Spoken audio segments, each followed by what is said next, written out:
All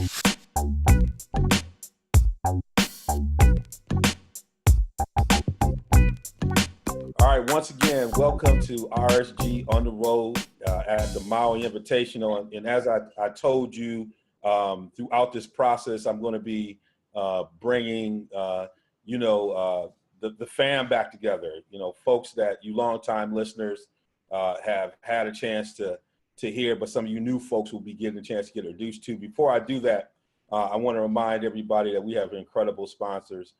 I want to thank our sponsors. We have Aston Mahana here at Kaanapali. They have incredible resorts. I mean, where I'm sitting right now here, where our remote office, remote studio is, all these rooms have oceanfront views and full kitchens. It's like a home away from home in paradise. I want to thank Brian Cox and his staff for everything that they've done here at Aston Mahana. They've been incredible. And also all our callers are on the Bowman Medical Group hotline. Bowman Medical Group of Beverly Hills, where integrated healthcare specialists are committed to providing high quality, accessible, and compassionate mental health care services. Contact Bowman Medical Group of Beverly Hills, California for positive, courteous, and efficient mental health care services. If you haven't had a chance to go to our YouTube page, Real Sports Guys, or any of our platforms, Real Sports Guys, and catch that interview with Dr. Philip Bowman, who has just been incredible support, but he told some incredible stories about his time with the Fighting Illini, their 30-year anniversary of their team that made that run to the Final Four. The team that I think probably reflects more of this Duke team than the Fab Five, because their ability to switch. They had an incredible dunker, Kenny Battle, in the same way that we talk about Zion Williamson, who I had a chance to see up close and personal last night. So we want to thank him for everything he did. He also shared a story as the academic advisor for the Fab Five. He was up close and personal with them when he was working on his graduate school degree and then going to medical school. So if you haven't heard that one, listen to it. It's straight fire. It's the real RSG thing. But further ado, enough of this. For you folks who've been listening for a long time, y'all know this is one of the brightest minds in the game. And, you know, he's got, we Real Sports Guys, we got other jobs, but he's got another important job. He's mentoring, he's coaching. His team is a highly ranked team in the state of Wisconsin girls basketball team. So he's not only talking about, he's doing it. You know, we got my man, Marques, the game changer, Marques Flowers. Welcome back to the air, brother. How you doing? I'm great, man. I'm great. It's good to pull me back in, get me back on the radio, man. I appreciate that. Got me back on the airwaves. So thanks, man. Man, it's crazy to Phil. You know, I had Phil on the other for a segment. He did. You know, Phil, he always does an incredible job. And you know, usually you the point guard in the chair. So you know, I'm leading the point guard. He was kind of. I'm like, look, man, I can play off the ball. I can play on the ball because you know, usually you're directing traffic. So it's kind of weird. Yeah. You kind of like you like Zeke off the ball, and now I'm Joe taking the point. You know. Right. So I'm gonna let you have it. You set me up, and I'm gonna deliver. Man, so what has it been like? I watched you, and we just talked a little bit off the air. I saw you when you first started working with this team in Madison, Wisconsin, these young ladies at Madison Memorial High School. I saw the way you were building it. In fact, one of my colleagues talked about his daughter, Dwayne Cooper. He works with me at the campus. His daughter in your camp with your older girls, and just you talked about building a culture, but your culture appears to be seeping down into a youth movement in which people, when it comes to youth girl basketball, things like that, Spartans are kind of synonymous with that. How have you done it, man? Well, one, man, it's just trying to get just energizing people and getting people excited about, you know, having their daughters play basketball and then creating a space for that to happen in a way that's meaningful. You know, fundamentals are being taught, but all these other things around just youth development, becoming a young adult, being a young lady, and what that means, and not in the sense of like being a lady, but like being a female athlete and what that means and how you can break down barriers of what it means to be a girl. And we're really explicit about talking about those things. And, you know, it's one thing where we're getting to the point where it's starting to feed itself because we have older kids who have now gone through it. My senior class and my junior class, you know, I've kind of, you know, been talking this year. We're finally wall to wall with kids who have come through our youth program at the high school level. So those kids are juniors and seniors are mentoring our freshmen and sophomores, who then turn around and work our camps in the summer and really kind of give that message back to the younger kids, so that kids, one, are excited to come to our high school and play basketball, but also just excited about the game, excited about what it's teaching them, excited about what they get to learn from it, and also growing as basketball players. And so that's been the biggest piece of our culture. We have a mission statement that, our girls, that we kind of really try and drive home with our girls, and it kind of, we call it our North Star, to keep us focused on kind of what the purpose of this is. And it's not just about winning games. Winning games is a byproduct of what we do. But a big piece of what we do is just building and instilling and being role models and trying to do something and give back to our community here on the west side of Madison. So it's been fun, man. It's been go ahead. Go ahead. I mean, one thing you want to say, I look at fish, but one thing people don't really understand, I don't think you even asked, I was going to ask you about this, but you have a role model in your house. Your mother played college basketball at a later age. I mean, most people don't, like, your family's synonymous with basketball, but your mom probably had an impact. What kind of impact did she have on you, being able to play basketball later in her life? Well, it's just, she was probably a woman who should have played in high school. But given the time that she was growing up, those opportunities weren't as readily available. There wasn't a culture that pushed or encouraged young female athletes to get out there and pick up a ball or put on some skates or, pick up a hockey stick or whatever sport that they want to play. There wasn't a whole lot of stuff out there for young women. And watching my mom kind of mentor us and help us grow up and raise us and get us through sports and athletics. And then once we got all kind of started to matriculate through and got toward the end of our high school career, she decided she was going to go back to school. And in doing that, she wanted to play. And so she gave it a shot, and she was a starter at 40 on, it wasn't a major level, but, college basketball team, a local JUCO. And she was a starter on the team, which, just speaks to the athletic ability she already had. Mm-hmm. And obviously passed that along to us. But, it's definitely something that inspires me every day to try and make sure that, young women get an opportunity to pursue all of their talents, whether it be leadership, whether it be athletics, but they get to kind of explore who they can be fully in a very full and valuable way. That's also just focused on them. It's centered on them and what they need. And that's really what's been the best part about this season, is that I have some vets on the team, and I can really start to let it be a player-led team and give them some responsibility for things. Obviously, we have our overarching, values and the things that we believe in, but really it's been more about empowering them to, like, this is your team. What is it going to be about? And you guys are going to decide that just as much as I will. Like, I'll run the program, but you guys, this is your team, and this team is only together for this year. So what is this team going to be about? And kind of watching them kind of take lead in that and take hold of that has been it's been amazing to watch them step up and really want that, because they want to be great and they want to do great things. And they know in order for us to do that, we have to have a certain kind of culture. Well, you sometimes call me the Suge Knight without the anger management. You're the Gino Auriemma without the anger management. I saw you putting the game plan together, and I'm like, these folks don't know what they're about to get hit with.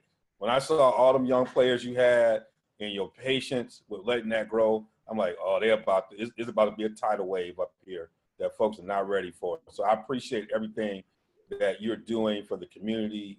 Your name is definitely, I think the Flowers name was already synonymous with Madison, but the work you're doing, and I know you got some really good partners and folks who have helped volunteer and help you build that culture, whether it's coaching the camps and all the things you're doing. But man, we not only talk about it. The reason why I want to share this, I want to show ways that we are about that life. We're not just talking on the air and challenging coaches and other folks about what they should do, but we actually walk in those things ourselves. So that gives us the kind of thing where we can be critical of other folks who are not doing it. So I appreciate you doing that. You listen to RSG on the road here at Maui from the remote studios in Aston Mahana here in Kaanapali. I got to get it right. I can't go high on it. I'm learning all the languages. We on the Bowman Medical Group hotline. I got my man, Game Changer, Marques Flowers, who is, I say is one of the best basketball minds I've ever been around. And you can already hear that from what he's done with his own program. But getting this, Marques, you can't see me. I got to put the hat on because I'm in Maui, and I'm putting the hat on. So you see the video, I'm putting the hat on to get in it because, look, man, you started from the beginning with me. In the studio where nobody was paying attention to us. We were just out here yelling. Maybe people were talking to us. We didn't know what was going on. I remember one time a kid called from New York. No, neither one of us knew how to answer the phone. Wanted to talk about the Giants. And now we are here in Maui. I say we because your spirit is with me. And it's been crazy, brother. It's been crazy that we're here at this point. Yeah, man, it's awesome that you kind of grown this and kept it growing. And, I know I've had to take a step back just because, I got my own kids and then I'm running a program. So I just don't have the bandwidth to be able to kind of commit to it the way I was committed to it before, man. But it's just a blessing to kind of see you continue to keep it rolling and keep it growing, man. And so, yeah, it's awesome, man. And to be in Maui and to see the videos that you're posting, man, I'm jealous. Lie, I'm jealous. I thought about, I'll sit on the side, Jay Billis and Bill Walton, a couple seats down from me. And I'm thinking, if the game changers in the building, the kind of analysis we would be doing, we might have a microphone in front of us. It's going to happen, man. I'm going to find a way to do it because you need to do it. But until then, I'm just going to tap into your wisdom and your vision. As you know, it's the Duke Road Show.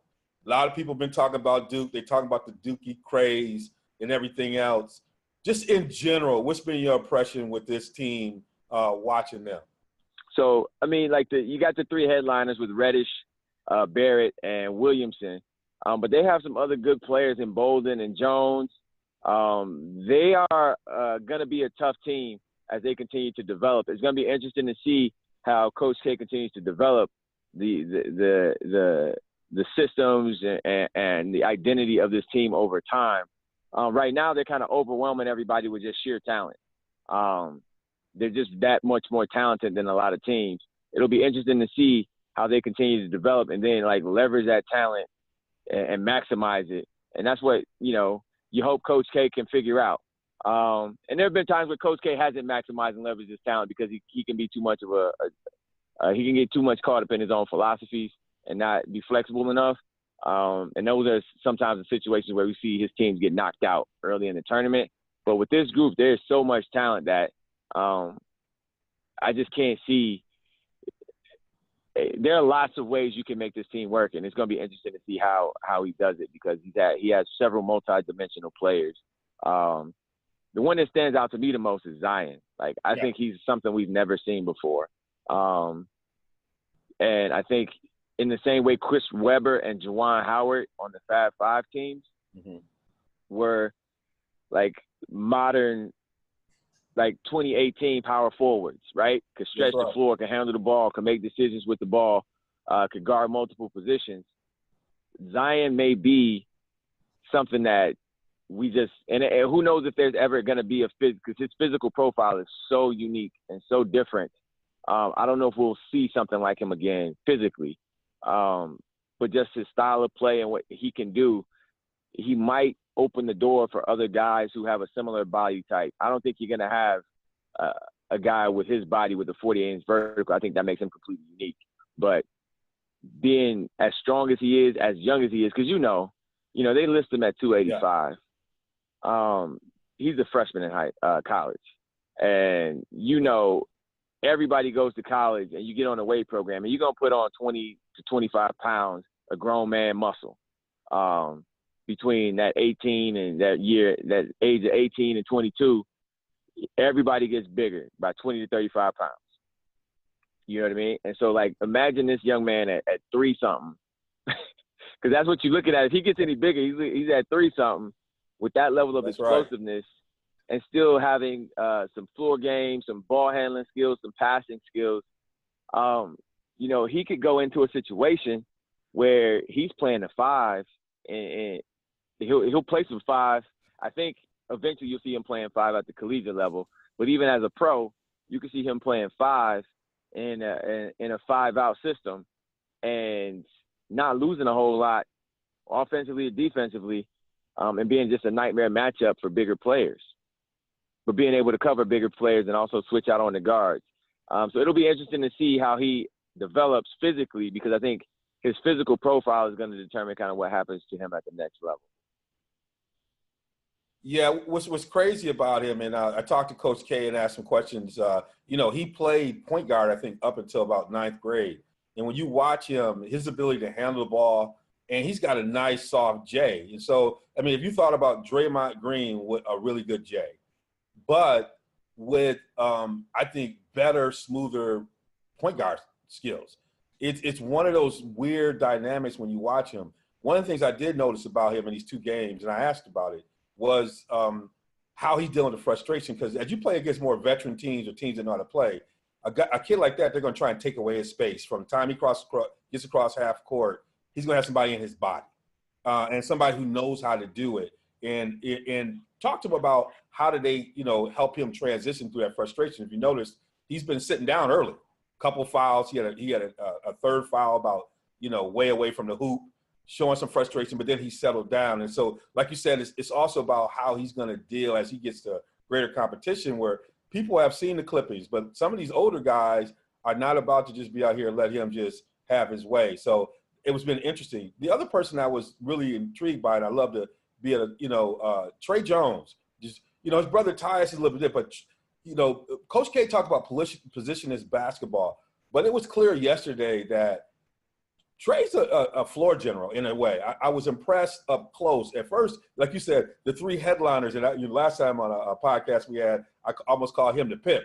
But when I watched him early on, this is a guy who I can see just from his demeanor being the glue, being this kind of guy that's kind of settled in, been around this before because of his brother.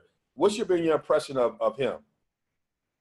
Well, you need one, anytime you have like mega talents, you need other players who are willing to step in and fill in the gaps. And then that's where you start to get that strong core of your team. And he's one of those players who can fill in the gaps and do multiple things. He can handle the ball. Like when Barrett, when you want to move Barrett off the ball, he can handle the ball. He can take the lead. He can also kind of be the guy who makes sure that everybody's getting fed. Like you need a chef on the court, right? You need a guy that's cooking the meals, but then you need a waiter, right, to make sure that everybody's getting a plate. And that's his job, is to make sure that everybody's getting their plate. But then he can slide over and play a different role and get some, he can put some food away too. He can eat too. And so that's a really valuable thing for him. Whatever they're doing up there in that house, they raising point guards. You know what I mean? Like they figured out how to raise a point guard, and not like the new age point guard that is like a shoot first cat looking for theirs, but like a true, in the sense of a floor general. When you think of a point guard, a true point guard is what his brother is, but he also is as well. Who's going to run your team, who's going to have his mind on not only his offense, but everybody else's offense on the court. And so I think you need a guy like that when you have such talented players, because it's hard when one of those guys is controlling the flow, because then they're thinking about their scoring, and you want them to score as a coach. And so having somebody else who can run the show, still generate some offense on their own so that they have to be respected, but also they understand their role, and they also know how to set up others. That's big, because you talked about Zion and, dealing with that frustration. For him and Barrett and Reddish, they're going to start to see defensive schemes that they've never seen before at the high school level, and really good players executing those schemes. And it's going to get frustrating. It always does for young players. The key for them is learning how to score and get easy baskets away from the ball. And when you have a Trey Jones, they can get those baskets easier because they have a facilitator to create those opportunities. And that's going to be a pressure release for the rest of those guys, as they feel like, man, I'm not getting shots, or I'm not getting a chance to create.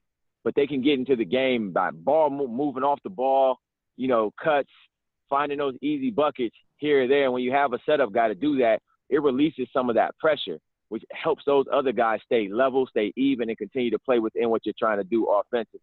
And that's where he's going to have a really major role, is being that pressure release for Zion, being that pressure release for Reddish, being that pressure release for Barrett, and helping them get a few easy buckets just by them cutting. He sets them up. They get a dish. They get a two.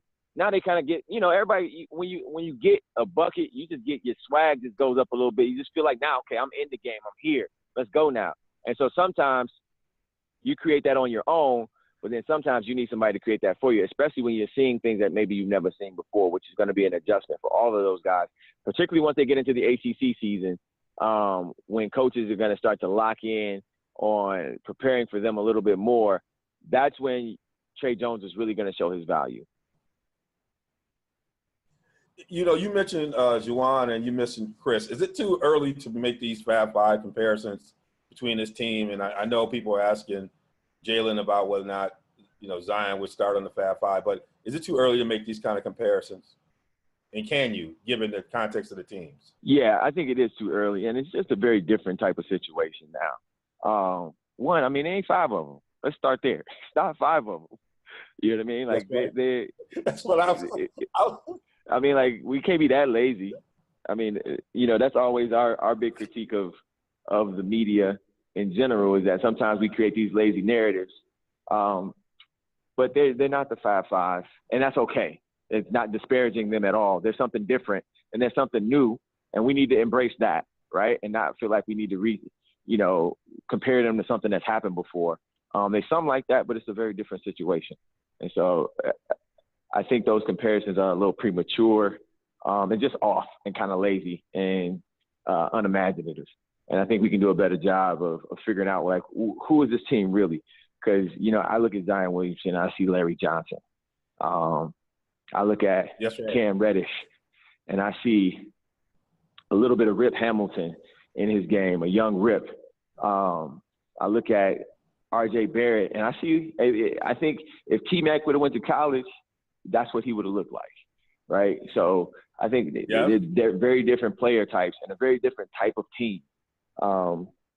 So I me, man. I'm not into like the weak narratives that the media tries to drop out there. It's easy, it's the low-hanging fruit, but I don't think there's a whole lot of merit to it yet. And I don't know what would make it worth having some merit or worth a conversation. But that's where I'm at with the Fab Five comparisons. It's just something to talk about. And you know me, I don't like that whole vibe of the media, the 24-hour news cycle where they got to just have something to talk about, and so they make up something that seems like it's a good story, but it ain't. That's how we get down, y'all. This is RSG, baby. On the road at Maui. Y'all getting that vintage game changer right now. That's like Snoop being in the booth right now, y'all.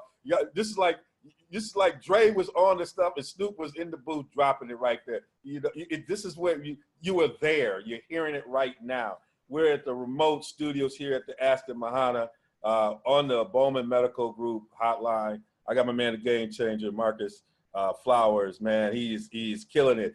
We got the championship game coming up here in a little bit. I'm about to go over to the arena and watch it between the Zags and Duke. And Mark Few is putting together what I would say is a name brand program. He might be quite blue chip here close. Man, have you had a chance to see Rui? This kid hit 24. He was 10 of 16 against Arizona last night. A special player. Have you had a chance to see Rui play?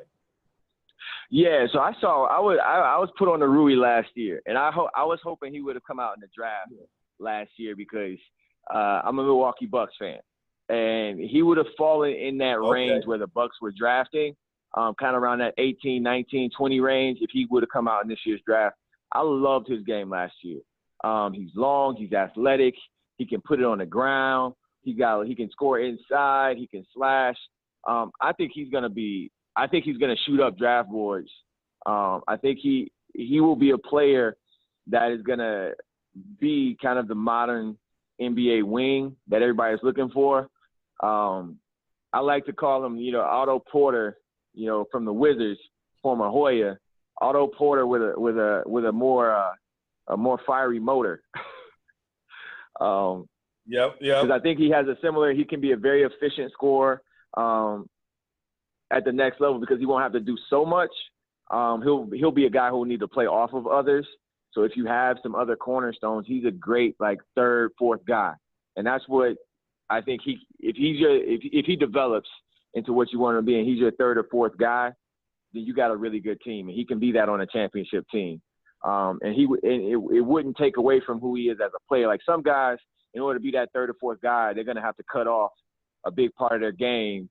Carmelo. Oh my goodness! But hey, you know me and Melo. I called that one in 2008. I called that one in 2008. Jeff Thompson's office. I called that one. But yeah, Hachimura is going to be a good player. And Mark Few has done a great job. And again, like it's one of those. He's one guy that, as I was building my program, I tried to look at and like, okay, so what is it that he does that has helped him kind of grow that program? And a big piece for him is just knowing who he is, knowing who they are, knowing what they want to be. They get certain types of guys there. And I think sometimes that's the best thing you can do as a coach is just knowing who do you need to get and who can you get and going after those players instead of just going after the guys that everybody else is going after because they have the ranking, they have the pedigree, they went to this high school or played for this high school coach. Like, they find diamonds in the rough all the time. Hachimura is a perfect example. Like, this is a dude that they found a black dude in Japan. That's right. A black dude. You know what I'm saying? Like how, Sway? Origin. I was like, you found a brother in Japan. Yeah. It's just like how, Sway? That scout. Yes, exactly. I mean, obviously he's going to stand out. He probably, the biggest thing walking around over there. You see a 6'8" brother walking around Japan, he probably stands out. But I'm just the fact that they're going over there looking for players is just, but that's how they do. I mean, they hit Australia, they hit Europe, now they're in Asia looking for players, which is just wild. But that's their style, that's their brand, and they know who they are and they stay on brand. And sometimes that's the easiest thing to do, and sometimes the easiest thing not to do is to stay on brand. And Few and Gonzaga is very good at that, especially how they recruit and how they acquire talent. Yeah, they had two other players that showed up big against Arizona. Zach Norville had 20 points, 10 rebounds, 6 assists, and Josh Perkins had 18 points and 9 assists against the Zags, rounding out that backcourt. How do you think they fare against Duke? Is this a team you think can give Duke that first L? I think they can, just because it's a more veteran group. And, young guys, the talent margin isn't that big. Duke is obviously going to be the more talented team. But when you start to equate and think about not only just talent, but also scheme, playing together, chemistry, being able to kind of adjust on the fly, do some different things from a game plan perspective, then now we'll go that kind of levels the playing field for the more experienced team because they're going to be able to adjust. They're going to be able to get on the same page with certain coverages and certain adjustments offensively quicker and more efficiently and more effectively than the younger group will. And I think that will give Gonzaga a fighting chance against some super talented dudes. Now, the thing about having the super talented guys on your team, and this is something that as a coach I always kind of pay attention to, is they're going to do stuff that you can't scheme against. And that's always where the scale can get tipped, is if you have more guys who can do stuff that the other coach just can't do anything about, you got the best chance of winning the game. And so Duke definitely has that. But if they lost this game, I wouldn't be surprised. And I think it would ultimately come down to the more veteran Gonzaga team being able to make some key adjustments throughout the game that will create an 8-0 run or a 10-2 run at the right time and give them a lead that then they don't give back. And I think that's what it'll take in this game. But if one of those young guys goes off, Mark Few gonna be sitting over there just shaking his head because any of those three guys can go off and have a crazy game that it's one of those situations where they always say great offense beats great defense. And you could just be having a situation where this dude is doing stuff that we're guarding it fine. He's just making shots that we're defending him, but he's still making them. So I know you coached a long time. Yeah, go ahead. I was going to say, you hit on the point. You coached a long time. One of the things, so yesterday, Sean Miller comes in. I'm looking at the box score, and this says something back to what you said about Mark Few. Arizona was up at the half 45-37, but Arizona had 1 assist. That tells you something. At the end of the game, they ended the game with only 3 assists. Like, they basically shut off ball rotation, everything. I mean, when you talk about what they do in Gonzaga, you know what I'm saying? It's like, how do you hold a team to 3 assists? I mean, that's some hidden stat type stuff, man. Yeah, it is. Anytime you do something like that, the other team has to help you a little bit, right? So when you and maybe this is something that Mark, I didn't get the chance to watch that particular game, so I don't know that necessarily the strategic points that were broken down in that game. But I will say that what probably happened was Mark Few saw some tendencies within certain players on that team and said, you know what, if we can, take away these passes, right? This guy's going to shoot the ball. This guy's going to try to go one-on-one, and he's going to try to create, and he's going to have some success, but he's not going to be successful enough and efficient enough to beat us by himself. You know what I mean? And that's sometimes, as a coach, you kind of have to say, okay, who's going to beat us, right? How are they going to be? Like, what shots are we going to be okay with them taking, right? What kind of offense are we going to be okay with them giving? We're going to defensively, we're going to be okay giving up, right? And it's something we always talk about with our team is that, like, if they're taking pull-up, I always tell my girls, like, we close out, we make sure they don't get an open 3. And then if they put it on the ground, we got to make sure we beat them back to the paint. And then if we got a kid hitting pull-up 2s, God bless her. You know what I mean? Like, hey, we just going to have to live with that. You know what I mean? Like, God bless her. Let her do her thing. If we find a girl that's going to hit pull-up 2s, that's right. Then let her live. We're going to let her live, let her eat. This is going to be her night. Because if she's going to hit them well enough, one, she's got to keep hitting them. And 2, she's got to hit them at a good enough percentage where it's going to be an efficient play. And so that's kind of how we go about that. And I'm sure there was something within what Mark Few saw that said, hey, if we take away a couple of these things, we can cut off their ball movement. And if we cut off their ball movement, we cut off that gift giving, which is that assisting, and them being able to create baskets with the pass and forcing them to create everything off the bounce. You know what I mean? Like, let's force them to create everything off the dribble. Let's not give them, flow. Let's not give them ball movement. Let's jam up the player movement. People talk about the NBA and the rise in point scoring in the league. And a lot of that is because now guys can move freely. Like, when you can't jam a cutter and that ball can move, there's nothing faster than the basketball through the air on the court. And so when that ball gets to moving, even the best defense is going to be at a disadvantage because the offense knows where they're going. And if they're working in concert the way they need to, it's going to be tough for even the best defenses to guard when the ball gets moving and bodies are moving at a high speed. And so when you can choke that off and when you have an offensive system that may lend itself to certain areas being choked off, you get a game where, you can force a team into very few assists. That team also has to not recognize it and not adjust. And if they don't adjust and keep just kind of going with, and again, the one kid, the point guard, I just saw the highlights, but the one kid seemed like he got hot in the first half, the little point guard for Arizona. Seemed like he got hot in the first half, and sometimes Coleman. that can be fool's gold, right? Sometimes that can be fool's gold because as a coach, when your guys are getting buckets in a way that they don't normally get them, or they're getting them in a way that's unsustainable, And so I don't know if Sean Miller could look at that and be like, he's putting in points, but he's not going to keep that up. He just, you know what I mean? Because kids are who they are. And, they might have a good game. They might have a good half. But rarely the percentages are the percentages for a reason. And most of the time, folks is going to fall back to that percentage. It may not happen in that same game, but it's going to happen eventually that they're going to regress to who they are. And so I think that was a big piece of it. When you hold the team in a situation like that, to a certain stat like that, particularly with assists, they're going to help. They're helping you out. There may be some things that you're taking away, but they're also not adjusting. And they're not trying to get anything. They try not to get anything else other than what you're giving them, and they're taking the candy.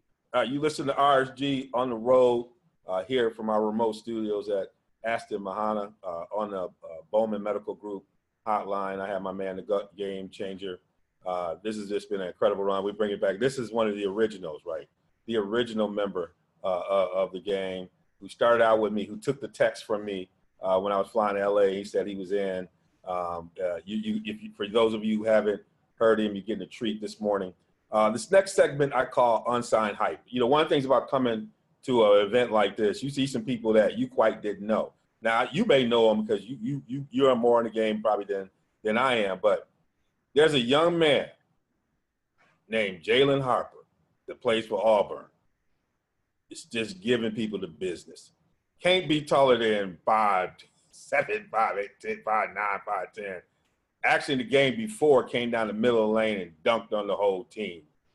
But he was going at Duke. I mean, he wasn't going down.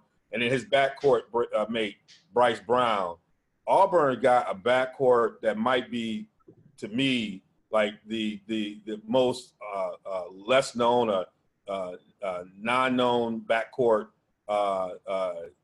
in the country. I'm not familiar if you're familiar with Jalen Harper, but man, this guy he got straight buckets and is highly competitive. Yeah, I'm not super familiar with him, but what I will say is that the modern game, and with everybody like trying to get bigger guards, you're gonna have some 5'8", 5'9" guys who break through because nobody's quick enough to stay in front of them because everybody's trying to get 6'4", 6'5" guys to play point guard. You know what I mean? To play the guard spot, even 6'2" guys. And so quick Isaiah Thomas kind of in that mold kind of guys are going to be able to have some success because everybody's rolling out and trying to get longer and bigger on the perimeter particularly. And so you're going to have guys like that are going to give people fits because the other roster don't have nobody who can match up.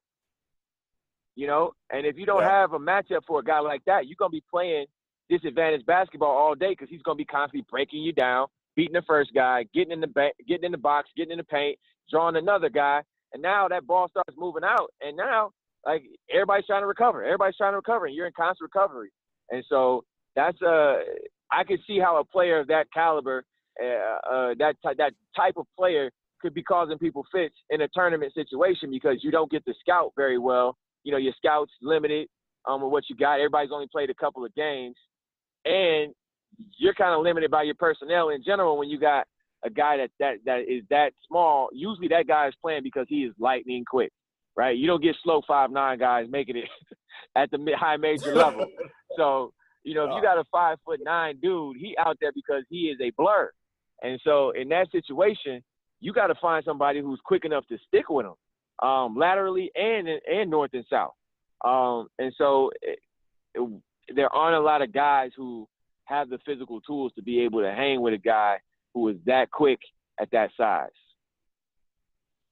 And I'm going to tell you, and obviously, look at these age groups. Jalen Rose was very impactful on when kids were being named because this other guy I'm going to talk about who's at the other end of the spectrum is tall. His name is Jalen McDaniels, 6'10", plays for San Diego State from Riverside, California. When he talk, he remind you of Snoop. This kid, I just want to give you some insight, game changer. 26 points. He was 9 for 14 from the field, 3 for 5 from three-point range. He had a little poor man's KD in his game. I mean, the kid went off. 6'10", skinny handles, man. This is a guy, man, if you get a chance, flows like Flo. I don't know if you're familiar with him, but, you know, San Diego State took a drum in the game before, but he went to work on Xavier like nobody's business. Xavier coach was so frustrated in the press conference. You know, I thought I had to go up and give him a hug. So, again, I haven't seen this young man play, but what I will say is San Diego State is one of those schools that does stay on brand. And this is the type of guy that they always kind of find. Like they just graduated a kid who was similar. I don't know if he graduated or he came out early, but Malik Pope. He was kind of supposed to be a very similar body type, 6'11", skinny, had some handle, had some shooting, some perimeter skills. He didn't quite have the motor and the work ethic to kind of maximize his potential, but he kind of popped up on draft radars after his sophomore season. San Diego State does a very good job. They obviously are in a talent-rich state in California, but they do a very good job of finding guys who fit that profile, right? Those wings, right? That San Diego State is always producing like these mid-major wings who have potential to be, high producers at the next level. And it sounds like this kid McDaniels is probably falling into that mold, just as Pope did and Kawhi did before him. That's right. Well, hey, he is this kid. When you get a chance, man, check him out. Another one. His mama's actually followed me on Twitter because I tweeted that he put his clown suit on and he was clowning. Kid from Iowa State, name is Talon Horton Tucker. He had 26 points, 14 rebounds, and 6 assists against Illinois. Man, they say he's the youngest guy in the tournament, but he looked like a grown man. He's a kid. he's a kid, backcourt, looked like he could play running back or something, linebacker. Thick. He'll dunk on you in a minute. He's another one that when you get a chance, you always provide stuff for us, but this is one where I'm saying to you, brother, my eyes out here. I'm like, when you get time, you're able to get a little recording going. You're working on the game plan. This is a young man that you need to check out and watch him play. His name is Talon Horton Tucker. Mom followed me after I made that quote. I don't know if you had a chance to watch him, but that's a kid you gotta be able to do. Check out. Okay. So when you get moms following you on Twitter, that's a big get.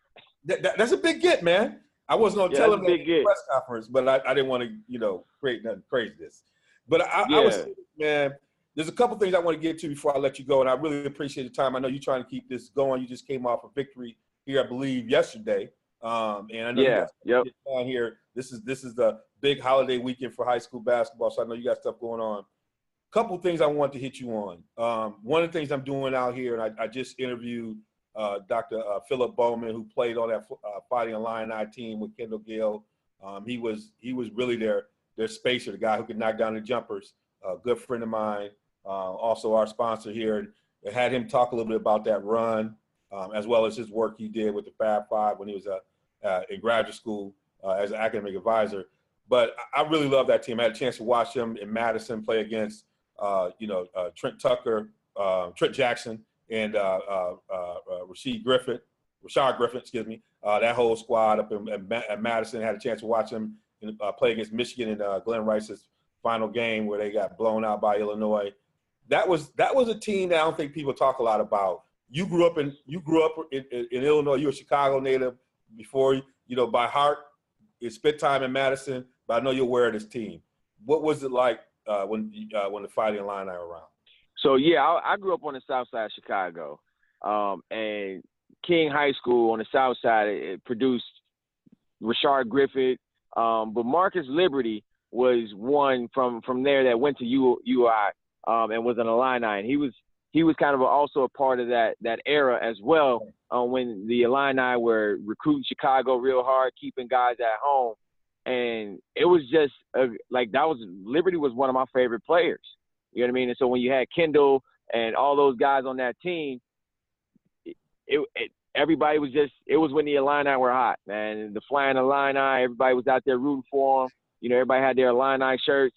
It was just a great time. And I remember, watching those teams and just watching them race up and down the court. Obviously, I'm 6, 7 years old at the time, but nonetheless, Marcus Liberty's name rang out in the streets on the south side. That's right. So, and my name being Marcus, I was like, oh, yeah, you got the same name as me. So that got me to watch the dude, and I've always been, a basketball fan since an early age. And so I remember watching these guys play and just the way they got up and down the court, the intensity they played with on defense, it symbolized kind of like Chicago basketball, Illinois style basketball back in the day. And that's why it resonated with everybody in that state for sure. It's kind of one of those moments, one of those eras of a team that kind of gets forgotten over time because we see different evolutions of it, right? You had the Flying Illini, then you had Arkansas, which kind of was similar in their style of play, getting after it, the 40 minutes of hell.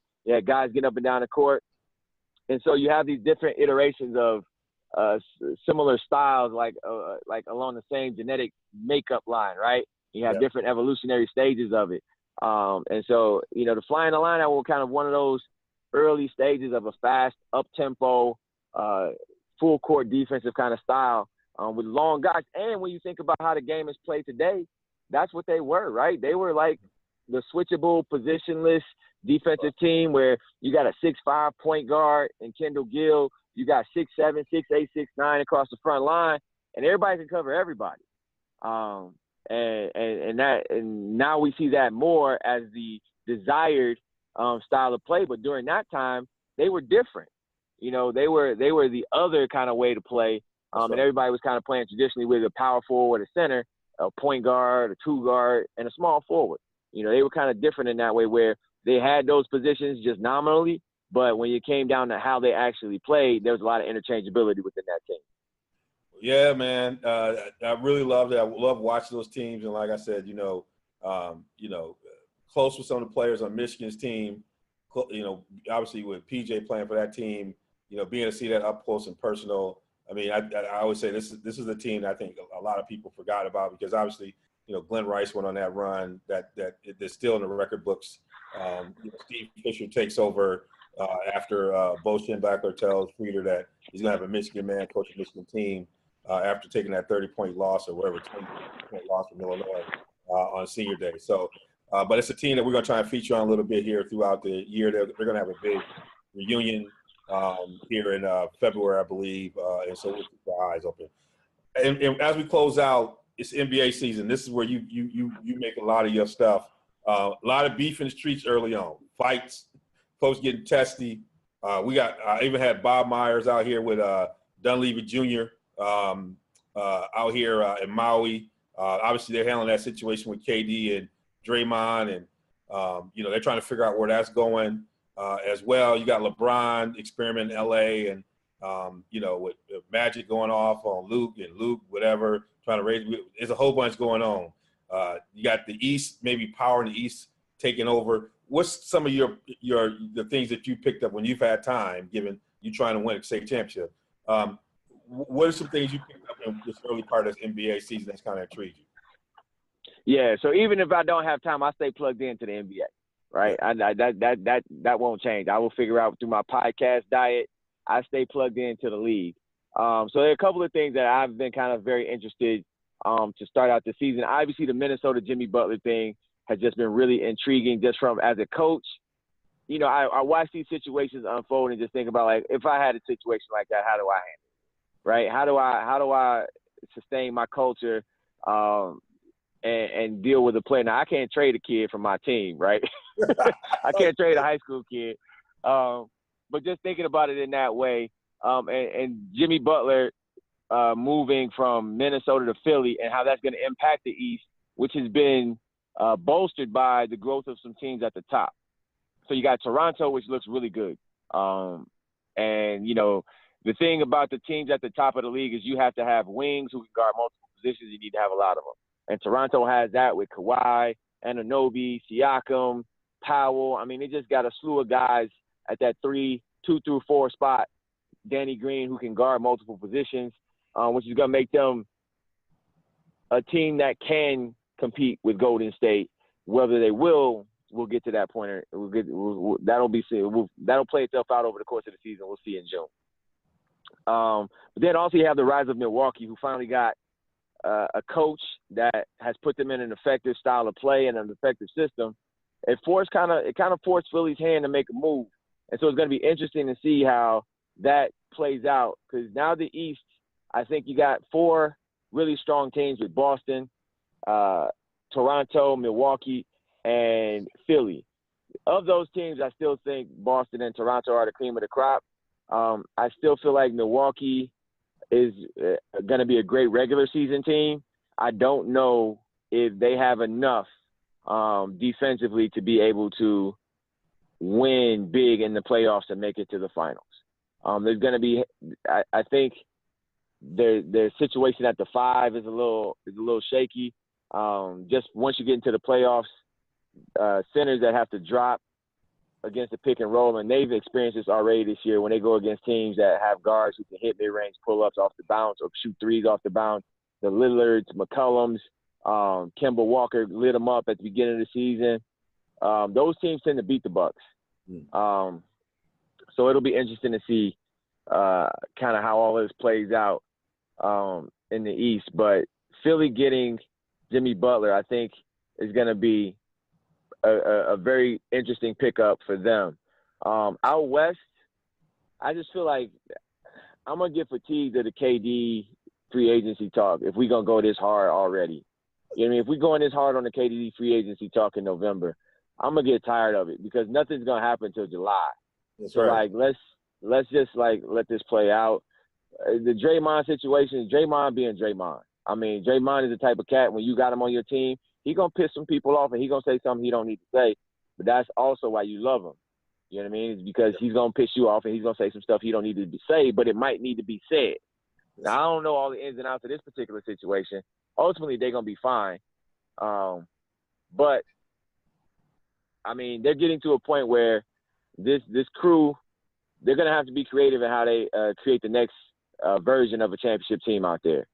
And the other piece about all of this that I think kind of gets swept under the rug, and again, I think it's more because he's light-skinned, but people don't acknowledge how important Curry is to this team. That's right. Like, I just think people don't see that enough. We've seen KD play with other superstars in Oklahoma City, right?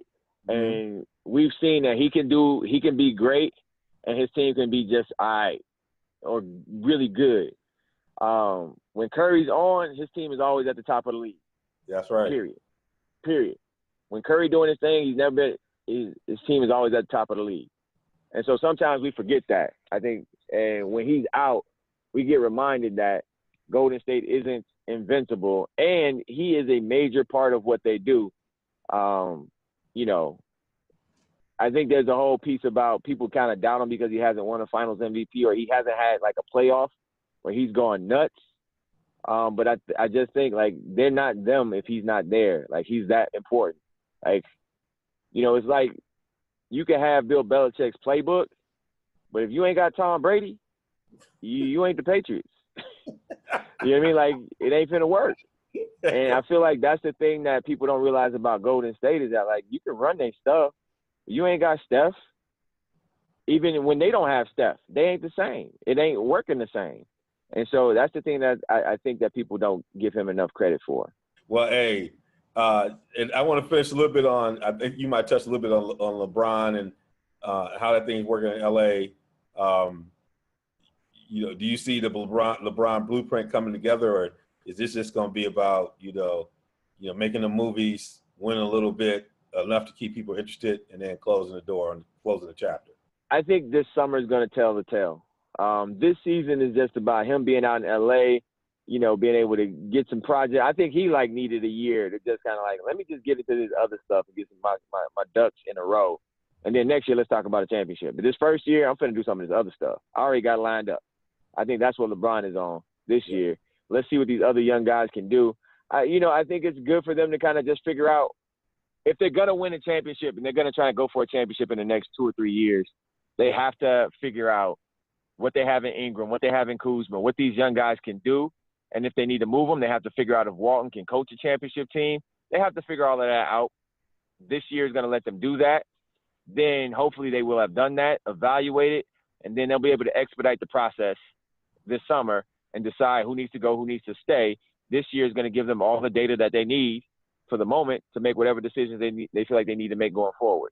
And so I feel like that's what's happening this year is that they're just in a data gathering state right now. Like, let's figure out what we need to know about these different guys so that we can make the best decisions possible, the most advantageous decisions over the course of this summer and put ourselves in position to win a championship next year. And it wouldn't be right if I did end this way because LeBron is coming home, and I did feel he didn't have a tear come to his eye at all. But, man, did they do my boy Ty Lue right? Should he have had a Spoelstra moment? Why did they have to treat him like Bodie after Avon went to jail? It was like he's the last one on the block, man, and didn't know that they was coming. You know, Slim Childs told him the game done changed, but he kept rolling to the corner, and they came up behind him and took him out. Yeah, man. Yeah, I think the thing with Ty Lue, and maybe and then you might debate whether or not Bodie wanted to be taken out. Maybe Bodie wanted to down that corner. You know what I'm saying? But I think Ty Lue might have been like, you know what, man, I can't do nothing with this. Go ahead, fire. Honestly, I don't feel like they did him bogus at all. Like, they fired him early. He gonna get a studio job. He gonna get to market himself through that. You know, teams will know he's out there. So if somebody gets fired in season and teams are looking for a long-term replacement in season, he's out there. He can get out there. He can get a gig. He can just take some time away and regroup, get his health together, get his mental health together. I mean, he can just get himself all right and ready so that in the summer, instead of coaching that garbage team all year, he can just kind of kick back. He's getting paid. He's still on payroll, so he's still getting a check. So I ain't mad. I ain't mad for Ty Lue. I ain't mad at the Cavs. I think for both of them, it was the best situation possible. I think it was actually the best situation for Ty Lue. I mean, like, his record ain't gonna get jacked up because he coaching his whack team. I mean, he only took 6 extra losses. So I mean, it's all good. So you say he was like that coach on the sideline trying to get that technical so he gets sent to the locker. Like, I don't want to. Like, yo, man, just forget it, man. Let's just get me out of here. You know what I mean? Like, I honestly, I think that's what it was more than anything. Ty Lue, I think they did it out of respect. Like Ty, man, it's been real. You ain't finna do nothing with these dudes, man. Let's just go ahead and let's just start moving on, man. Like, I don't want to put you through this. I thought it was a mercy firing. You know what I'm saying? Like, let's just put the dog down, man. We don't want to see him suffer. You know? Mercy fire. That's what I'm telling y'all. Y'all welcome. For those of you who haven't experienced, this is RSG at its finest. This is RSG, brother. We want to thank you for spending time here. I want to get you back to preparing for the season. I'll be over there to watch y'all. I'm putting it on my calendar between watching you and watching my niece down at Indiana when she gets back on the court. You know, I'm going to be watching a lot of women's basketball this year. So I appreciate everything you're doing for, our young folks as a coach and all the things you're doing. Appreciate everything you've done to help build this RSG brand, man. And, hug that family for me, man. And thank you again for being with us on this special episode. All right, thanks for having me, man. It's love as always. Keep growing it, man. And hopefully at some point I'll be able to get back into it and get back on wax with you on a more regular basis, bro.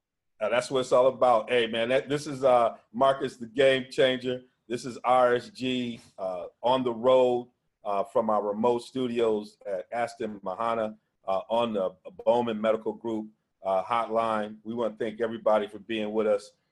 Check us out on all at Real Sports Guys on all platforms and join the movement.